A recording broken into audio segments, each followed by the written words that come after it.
Thank you, Yoni. It's lovely to see you again, Jason. Great to be here. Great to be here with Arutz Sheva, Israel National News. Thanks for hosting. And soon enough, both of us are going to Israel, so. Yes, I leave this evening. So, Jason, in your book, you write extensively about Iran, the nuclear deal with Iran.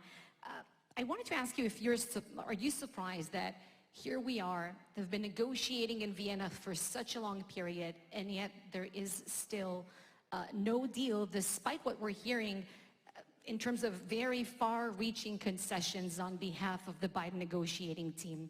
Do you think that the Biden administration, the one that wanted a deal at almost every cost, is ready for the possibility that there might not be one?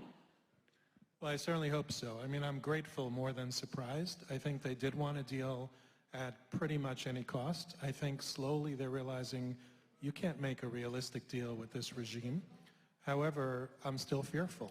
The Iran deal is a threat not just to Israel and its surrounding countries, it's a threat to America.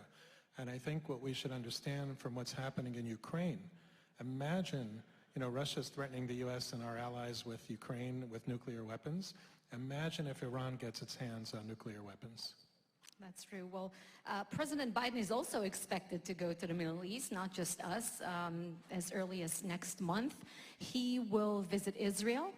And reportedly, he is also set to make one stop in East Jerusalem and visit a Palestinian hospital there.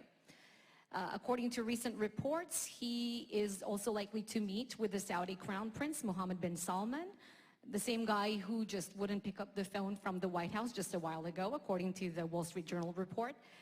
What do you make of these two stops in the president's itinerary? Well, I certainly hope he ends up in Israel. I think it was a little shaky because of the Israeli government, but now it seems, at least for the moment, the government is intact. I'm not in favor of him visiting the Palestinian hospital unless he's going to visit it under the auspices of the Israeli government. The notion that he would go into parts of Jerusalem without the Israeli government and pretend that it's Palestinian is a huge mistake, and I cover this a lot in my book. These sort of things to make the Palestinians feel good, it's a big mistake. It doesn't bring peace. It's a joke to think that it brings peace. So I hope that he's much more careful with how he treats Israel. It reminds me when President Trump was going, one of the first fights that David Friedman and I had with others was people were saying that President Trump should go to the Western Wall without the Israeli government. In fact, somebody had the audacity to tell the Israelis, this is not Israel. Could you imagine that? So I think he needs to be very, very careful. As far as the visit to Saudi Arabia, I'd be in favor of it, but he's messed up the relationship with Saudi Arabia in a huge way. He's disrespectful to the kingdom. He's disrespectful to the crown prince. He said he would make Saudi Arabia the pariah that it is. And now, of course, we're begging Saudi Arabia for oil and everything else. So I think he should go, but I think it's going to take a long time to mend those fences with Saudi Arabia. Let me pick it up from where you left it on the East Jerusalem part of the conversation. Under the current administration, suddenly this old terminology of a two-state solution, 1967 borders, settlements, all these terms are back in the discourse again after efforts by the Trump administration to always put a question mark after they were mentioned, if at all. Suddenly it's all back in the discourse. And I wanted to ask you, is it a genuine belief on behalf of this administration that this is an agenda that is feasible, or is it just lip service to the Palestinians? So it's a mixture. Some people are just bad people, anti-Israel, will do anything they can to try to destroy Israel.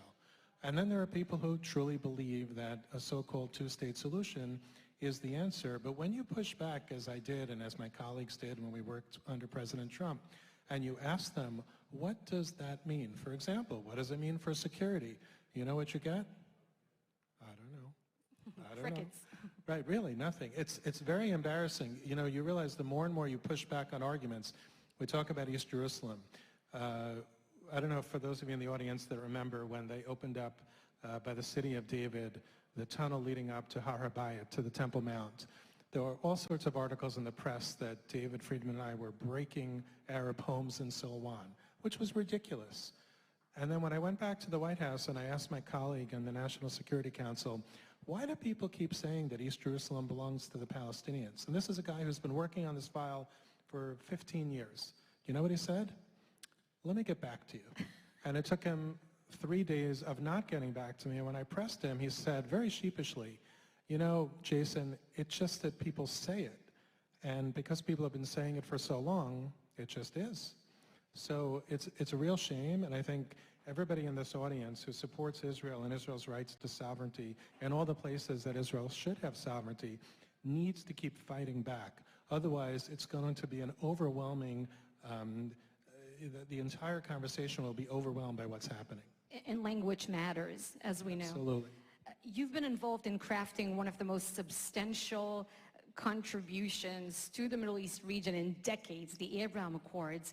And on one hand, recently we see amazing progress on every front between Israel, UAE, Bahrain, even Morocco, capitalizing on the agreements that you helped facilitate. But on the other hand, only recently, the United Arab Emirates harshly criticized Israel amid the latest escalation around the Temple Mount in Jerusalem. They even convened the UN Security Council.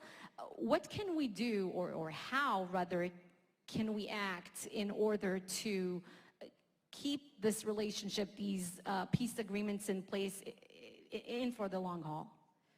So, and I cover this in the book too, we can't fault the UAE and others for criticizing Israel from time to time. You know, allies and friends can have differences of opinion.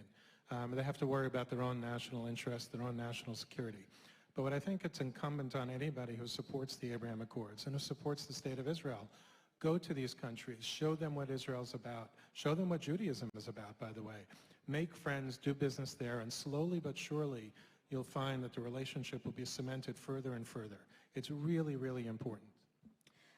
Lastly, as a foreign policy expert, I want to ask you, what are you mostly concerned about from what you've been seeing so far from the Biden administration on foreign policy, and what would you give the president credit for?